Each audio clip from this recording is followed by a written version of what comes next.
Assalamualaikum warahmatullahi wabarakatuh. Perkenalkan, nama saya Milah Sufiana, NIM 3419065 dari kelas B, Prodi Komunikasi dan Penyiaran Islam. Di sini saya akan menjawab soal UTS Produksi Penerbitan Pers yang diampu oleh Bapak Dosen Kuswandi MPDI. Soal yang pertama itu, apa yang Anda ketahui tentang produksi penerbitan pers?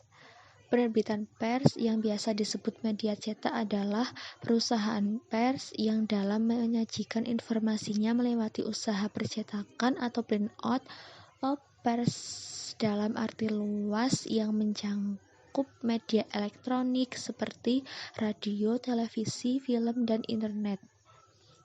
Soal yang kedua itu ada, dalam sebuah penerbitan pers terdapat berita, opini, dan iklan. Jelaskan maksud dan jenisnya masing-masing. Berita adalah suatu laporan kejadian yang ditimbulkan sebagai bahan yang menarik perhatian publik media massa.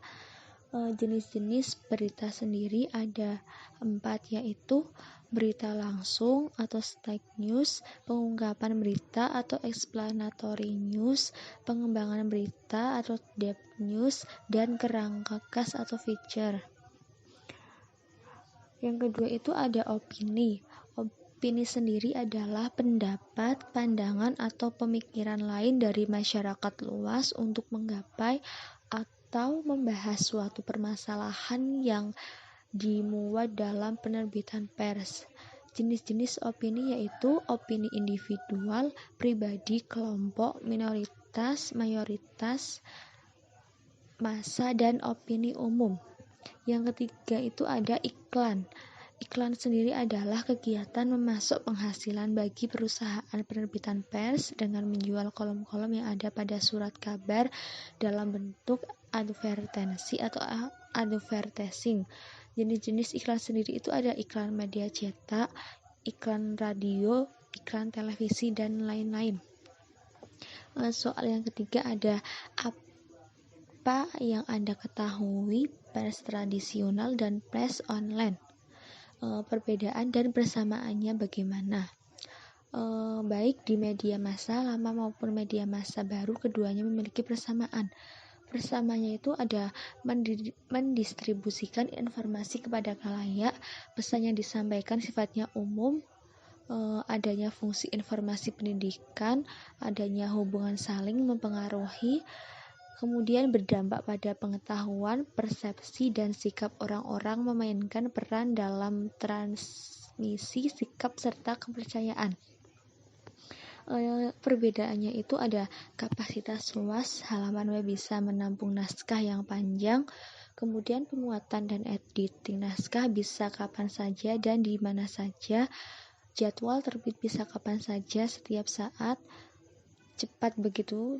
Ketika di-upload itu cepat, langsung bisa diakses semua orang, menjangkau ke seluruh dunia yang memiliki akses internet, berisi informasi yang aktual dan terpercaya, interaktif, dua arah, dan egaliter dengan adanya fasilitas kolom komentar dan chatroom, terhubung dengan sumber lainnya atau hyperlink yang berkaitan dengan informasi.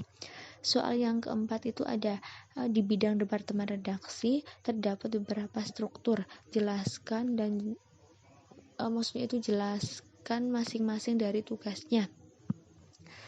Struktur departemen redaksi meliputi pemimpin redaksi adalah orang pertama yang bertanggung jawab terhadap semua bidang redaksi penerbitan pers.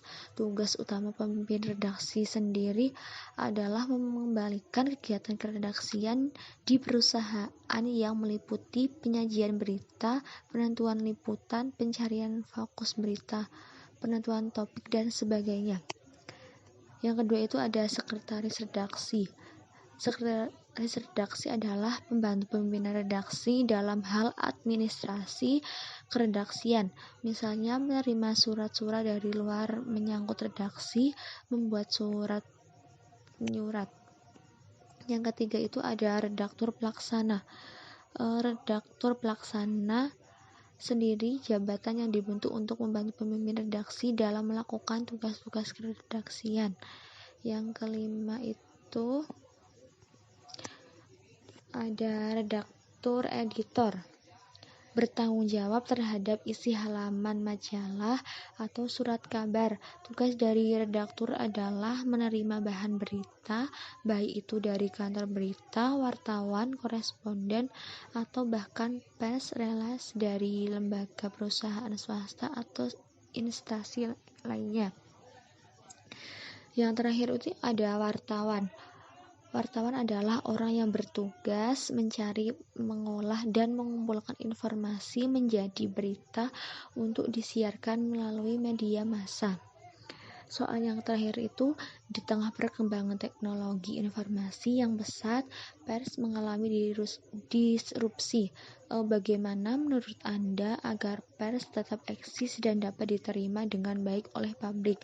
Apakah etika jurnalistik masih diperlukan dan berkesesuaian dengan kondisi saat ini? Untuk tetap eksis di masa disrupsi saat ini, sangat diperlukan inovasi, edukasi, dan kreativitas dalam membuat dan mengolah sebuah konten. Perlu adanya keterbukaan informasi dengan maraknya berita hoaks saat ini, dan malinformasi. Kode etik jurnalistik masih sangat diperlukan dalam kondisi saat ini.